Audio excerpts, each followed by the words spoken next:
And welcome everyone to an America East Chat. This is Andy Katz. Pleased to be joined by UAlbany head coach Dwayne Killings. And Dwayne already surpassed the overall win total, 8-11, equaled the America East total, 3 wins last year, already 3-3, just beat New Hampshire on the road.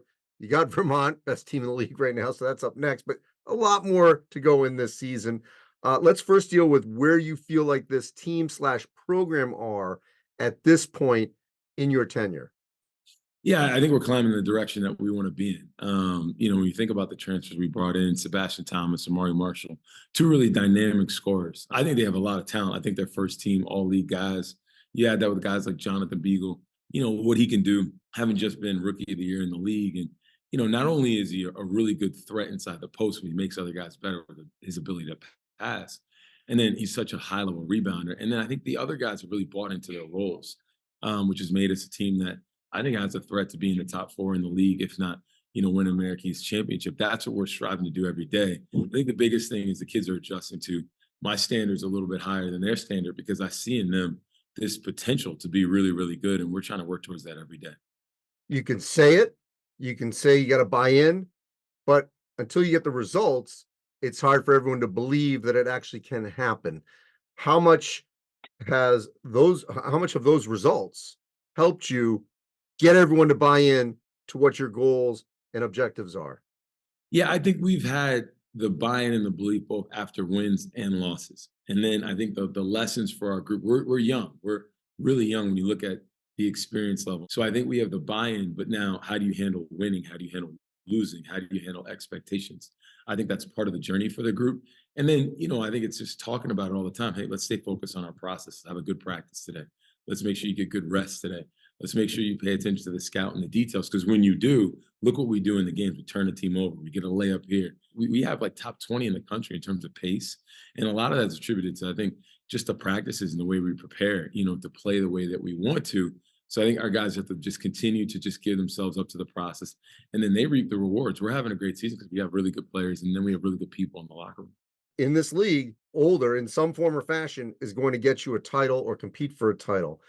That's the recipe. I think it's probably the recipe everywhere, but especially even at a place in the America East. So, the success you have this year obviously will contribute to making that sale. What do you hope this team can accomplish outside of competing near the top? What do you hope to see, as you're going toward that conference tournament in a month?